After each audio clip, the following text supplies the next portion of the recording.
There's a specific kind of quiet you can only find when you're running from noise. Not the noise of traffic or crowds, but the noise of a life that is curdled. The incessant screaming static of failure and compromise. I came to Silver Creek seeking that quiet. My name is Leo Vance, and for 15 years my job had been to wade into the moral filth of the world as an investigative journalist and then try to wash it off before it stained me permanently. I failed. The last case, it broke something inside me.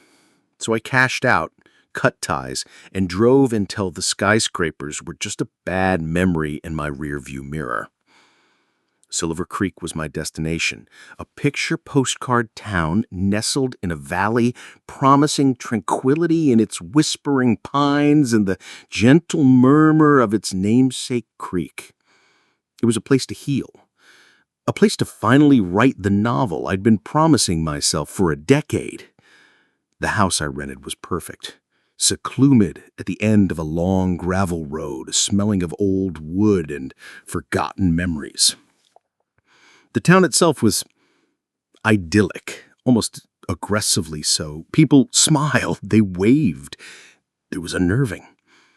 My first week was a blissful montage of unpacking books and rediscovering the simple joy of brewing coffee without a deadline breathing down my neck. I established a routine, a morning walking to town for supplies, an afternoon of writing, an evening of silence. I met the key players on the town's small stage. Sheriff Miller, a man whose face seemed permanently fixed in a weary scowl, his gut straining the buttons of his uniform. He ran the town with a kind of gruff apathy that seemed to work for everyone. And then there was Clara, owner of the Crooked Shelf, the town's bookstore.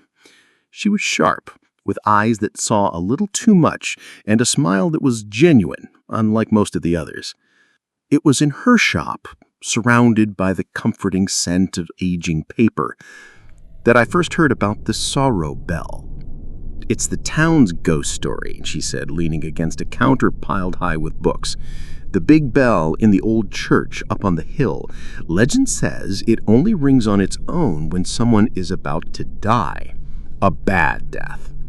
I raised an eyebrow. "An omen?"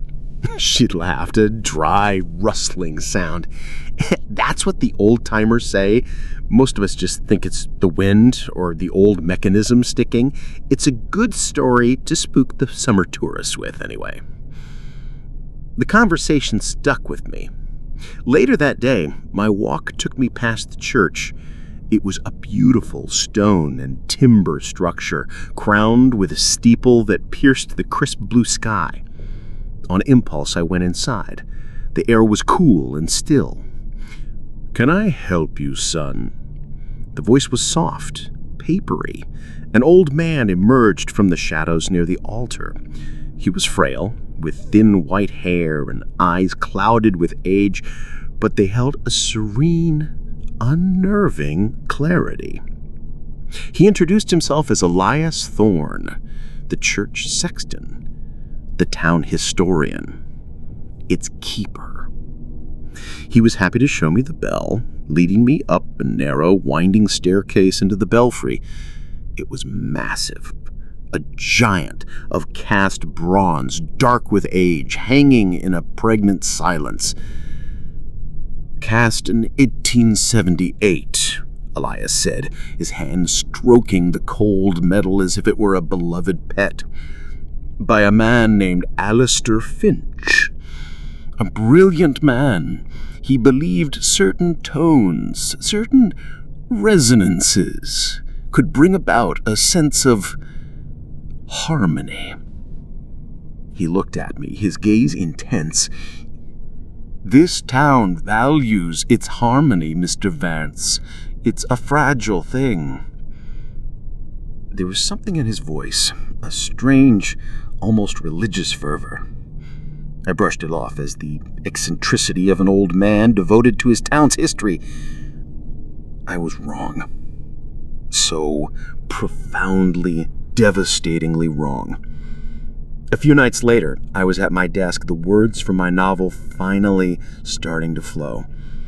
The quiet of the evening was absolute. And then it happened. Clang! It wasn't a chime, it wasn't a toll, it was a single, jarring, dissonant sound that seemed to bypass my ears and vibrate deep inside my skull. It felt wrong, unnatural. It was as if the very air had been struck by a hammer. I felt my fillings in my teeth ache, my heart hammered against my ribs. The sound hung in the air for a long, pregnant moment and then vanished, leaving a silence that was somehow more terrifying than the noise itself. My mind immediately went to what Clara had said. The sorrow bell.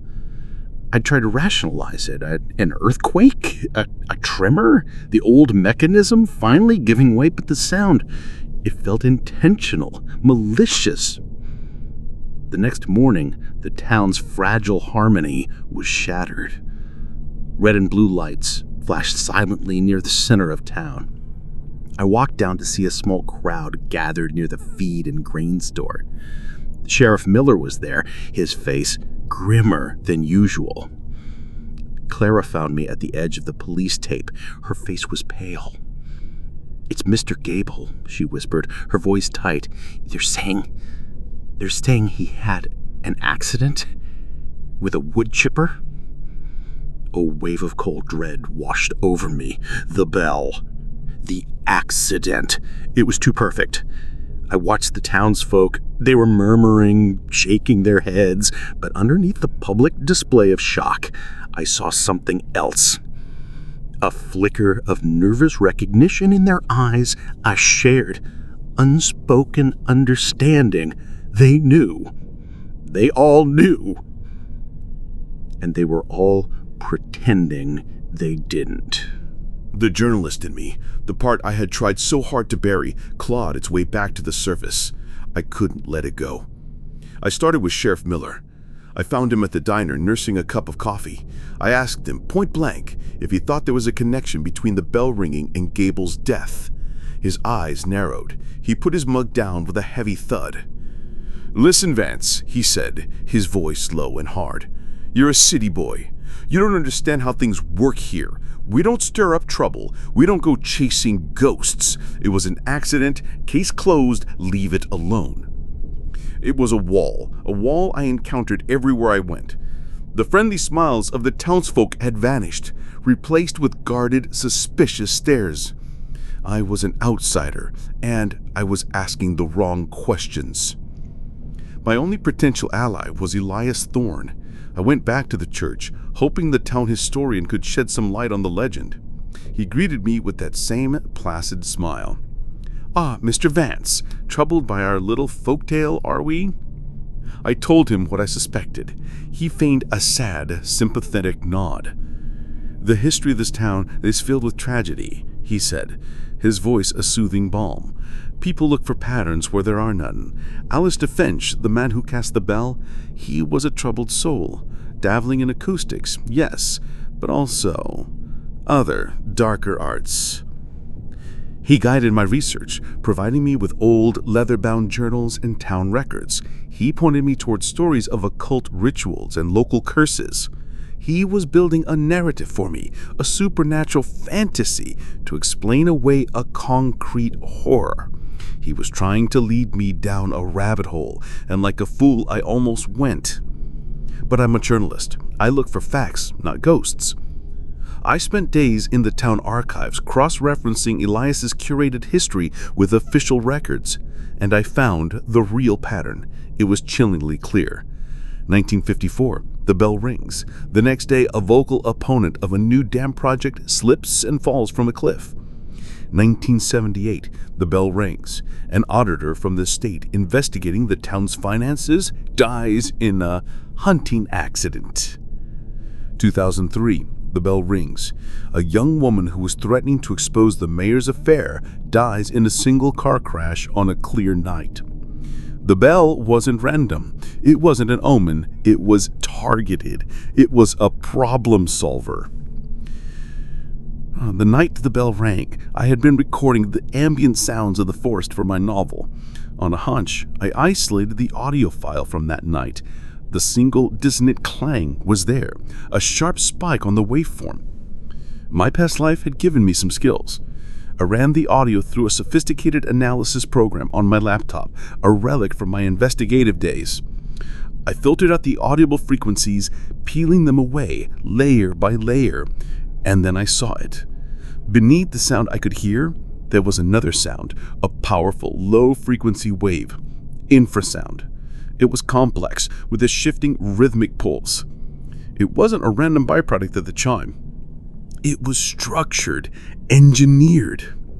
My blood ran cold. I dove into a different kind of research. Not history, but science. Psychoacoustics, bioresonance, obscure military studies on non-lethal weapons. And I found it. Articles on how specific, low-frequency vibrations could directly stimulate the human amygdala, the brain's primal core, the seat of fear and uncontrollable rage. Alistair Finch wasn't an occultist. He was a goddamn acoustical engineer, a weaponsmith. The bell wasn't a supernatural warning. It was a trigger, a psychoacoustic weapon that broadcasted a signal that could turn a normal person into a temporary, focused, remorseless killer. It targeted individuals with a latent neurological susceptibility, a dormant flaw in their brain chemistry, and flipped a switch. And the final horrifying piece of the puzzle slammed into place with the force of a physical blow. A bell that size, with that mechanism, it couldn't ring itself. The wind couldn't do that. It wasn't a ghost. Someone had to be pulling the rope. My mind flashed to the serene, gentle keeper of the town's history, the man who spoke of harmony and balance, the man who was always at the church. Elias. I drove to the church like a man possessed. The sun was setting, casting long, sinister shadows across the town green. I found him in the nave, calmly polishing the old wooden pews. I didn't waste time. I laid it all out, the infrasound frequency, the targeted deaths, the scientific impossibility of it ringing on its own. He listened patiently, his hands never ceasing their slow, circular motion with the polishing cloth. When I finished, he straightened up, his placid smile never wavering.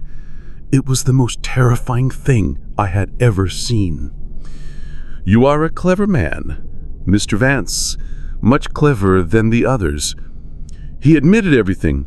His family had been the keepers for generations. They were the shepherds of Silver Creek.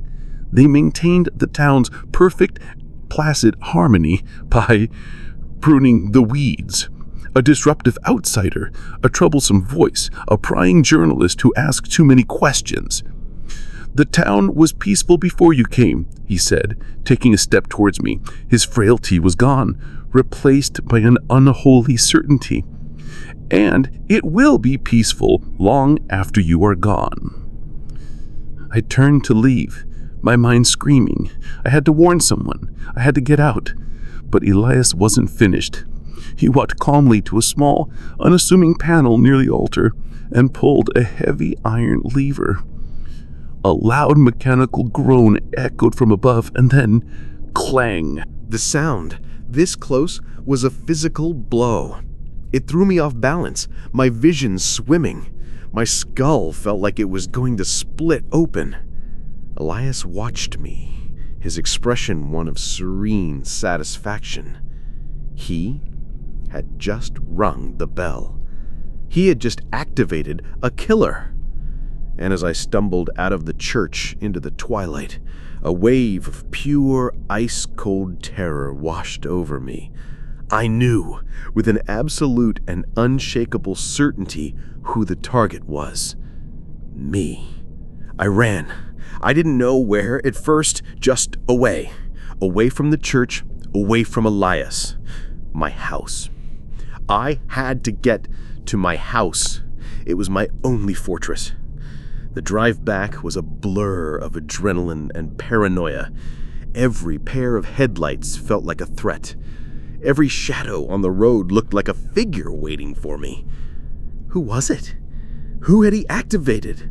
My mind raced through every interaction I'd had. The grumpy cashier at the general store? The quiet groundskeeper who scowled at me when I walked on the grass? It could be anyone. I slammed the door of my house behind me, my heart trying to beat its way out of my chest. I threw the deadbolt. I dragged a heavy armchair in front of the door. Windows. I had to secure the windows. As I moved through the house, my mind was a whirlwind of terror. This was it. This was the endgame. The quiet town had shown its teeth. The idyllic mask had been ripped away, revealing the skull beneath. Then I saw it. Headlights coming slowly down my long gravel driveway. A vehicle I recognized. A police cruiser. My blood turned to ice. Of course. Who in town had I annoyed the most? Who had I pushed, questioned, and implicitly abused of incompetence? The man who valued the town's quiet life above all else, Sheriff Miller. I watched from the window as he got out of the car. There was no urgency in his movements. He walked with a slow, methodical gait. His face, illuminated by the porch light, was a blank, emotionless mask. His eyes were glassy and vacant. He was holding his service revolver. The belle had chosen the town's protector to be its executioner. He didn't knock. He simply raised the gun and fired. The living room window exploded inwards, showering the floor with glass. I hit the deck, my ears ringing. This was real. This was happening. He was hunting me. I scrambled on my hands and knees into the kitchen. Another shot, this one punching a hole through the wall where my head had just been. He was trying to get a clear line of sight. I was trapped, outgunned. My mind, fueled by pure terror, started working. I couldn't fight him. I couldn't reason with him. He wasn't Miller anymore. He was just the belle's instrument. But I was a journalist. I solved problems with information, and I knew one thing he didn't: the source. I needed a distraction, a big one. My eyes landed on the fireplace, a bottle of lighter fluid on the hearth. It was insane. It was my only chance. I set the fire. Papers, books, anything that would catch. I threw the fluid on, and the room went up in a whoosh of flame and thick, choking smoke. Alarms blared. The smoke was my shield. While Miller was disoriented by the fire and smoke, I smashed a back window and crawled out into the cold night air. I didn't run from the house. I ran towards the town, towards the church. The church was dark, but a single light burned in the belfry. I climbed the winding stairs, my lungs burning, my body screaming in protest. I found him there, Elias Thorne, standing by the open window of the bell tower, watching the orange glow of my burning house on the horizon. He looked content, satisfied. He turned as I entered, a flicker of surprise on his face. "You are more resilient than I anticipated, Mr. Vance." "It's over, Elias," I gasped, my voice raw. "Is it? I don't think so. The shepherd must always protect his flock." He came at me. He was old and frail, but his eyes burned with the fire of a true believer. We struggled, a desperate, clumsy fight in the cramped space of the belfry. He was surprisingly strong. We crashed against the massive, silent bell. In the struggle, his leg became tangled in the thick, greasy bell rope. He stumbled, trying to free himself. And in that moment, I saw the lever he had used before, the mechanical trigger. It wasn't a choice. It was an instinct, a desperate, final act of self-preservation. I lunged for the lever and pulled it down with all my weight.